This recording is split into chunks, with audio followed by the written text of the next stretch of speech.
Bienvenue dans votre émission Bible en main.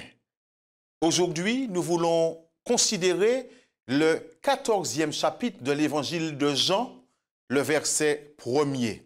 Jésus est celui qui parle et il déclare que votre cœur ne se trouble point. Alors, c'est l'un des plus beaux versets de la Bible. Jésus, il est en présence de ses disciples, il leur parle et il leur dit que votre cœur ne se trouble point. Parce qu'en fait, Jésus savait que ses disciples étaient peinés, qu'ils étaient attristés, qu'ils étaient perplexes, parce qu'il leur avait dit qu'il partirait. Il leur avait fait savoir qu'il laisserait la terre, qu'il ne serait plus physiquement avec eux. Et cette annonce, eh bien, avait fait naître dans leur cœur toutes sortes de questionnements. Et depuis, eh bien, ils étaient inquiets concernant leur avenir sans Jésus à leur côté. Et donc, Jésus, connaissant leur inquiétude, il désirait les rassurer. Et donc là, en leur présence, il leur dit avec un ton rempli de compassion que votre cœur ne se trouble point.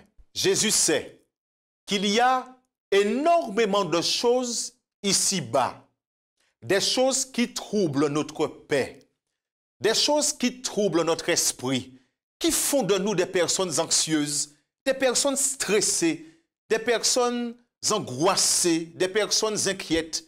Parce qu'aujourd'hui, il faut admettre qu'il y a de quoi être inquiet pour demain.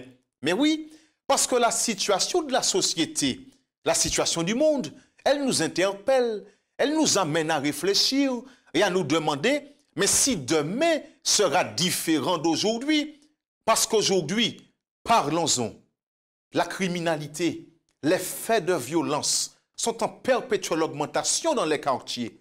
Aujourd'hui, il y a de plus en plus de jeunes et de personnes désorientées. Aujourd'hui, la drogue ne cesse de circuler parce qu'aujourd'hui, parlons-en. La criminalité, les faits de violence sont en perpétuelle augmentation dans les quartiers. Aujourd'hui, il y a de plus en plus de jeunes et de personnes désorientées. Aujourd'hui, beaucoup plus qu'hier, la drogue est de plus en plus consommée. Aujourd'hui, le nombre de morts par jour ne cesse d'augmenter. Mais aujourd'hui, combien d'individus, au nom d'une idéologie, se font exploser? Et qu'en est-il du coût de la vie? Il est de plus en plus élevé. Oh, il y a de quoi être inquiet pour demain. L'allure et la vitesse que prennent les choses aujourd'hui nous font nous demander si la farine, si l'huile, si le pain ne manquera demain, si nous aurons la même lutte à soutenir demain, si nous aurons le même combat à mener demain, si enfin, le soleil se lèvera sur la noirceur de notre situation, si avec tout ce qui se passe aujourd'hui, si nos enfants parviendront à l'âge adulte, oh, Jésus sait, il connaît nos appréhensions, il connaît nos craintes, il connaît tes craintes, il connaît ton inquiétude.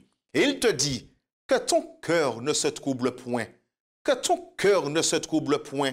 Non, ne sois pas inquiet, ne sois pas inquiète, ne sois pas inquiet pour demain, n'aie aucune crainte pour demain.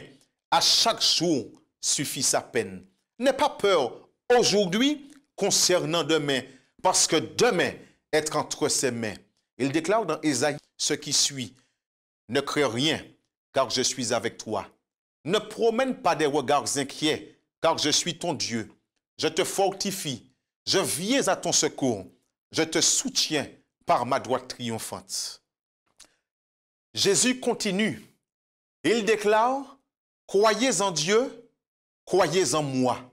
Ici, nous voyons que Jésus nous invite à croire en lui. Et nous devrions comprendre par le mot croire, à lui faire confiance pour aujourd'hui, à lui faire confiance pour demain. Parce qu'il y a croire et croire.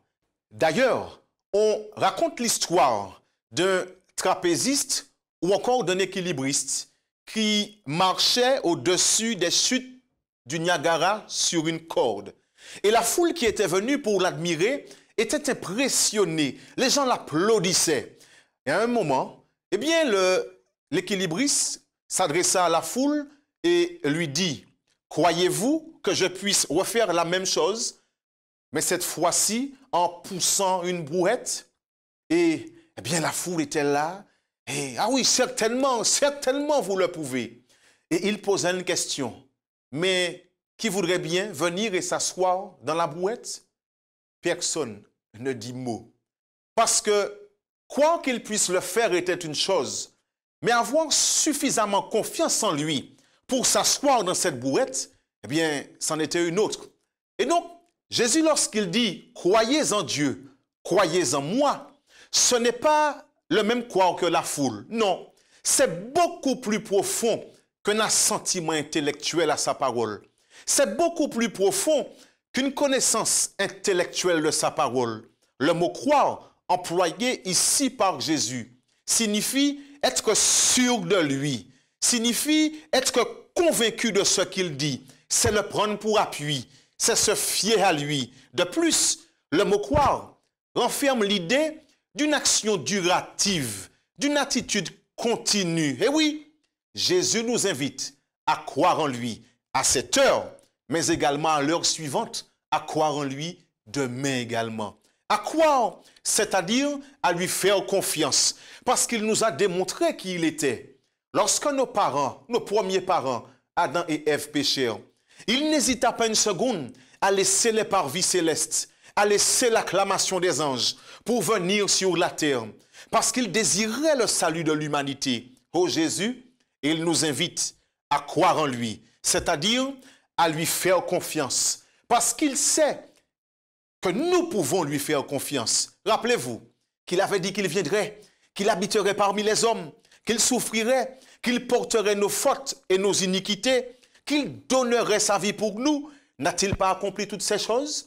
N'a-t-il pas fait ce qu'il avait dit? Jésus a toujours tenu ses promesses. Et en vertu de cela, il peut se permettre de te dire, crois en moi, fais-moi confiance, laisse-moi diriger pour toi, laisse-moi gérer, tu peux compter sur moi. Avec moi, tu ne seras jamais déçu. Et donc, n'aie pas peur d'être trompé, parce que tu ne le seras pas. N'ai-je pas accompli ce que j'avais annoncé par la bouche des prophètes? N'ai-je pas fait ce que j'avais dit? Ou permettez-moi de vous dire, des hommes nous décevront, des femmes nous décevront, nous serons déçus par bien des personnes dans ce monde. Mais Jésus, il ne nous décevra jamais. Il ne nous décevra jamais parce que ce n'est pas dans sa nature de décevoir. D'ailleurs, même lorsque nous sommes infidèles, nous dit la Bible, lui, il demeure fidèle. Il dit que votre cœur ne se trouble point. Croyez en Dieu, croyez en moi.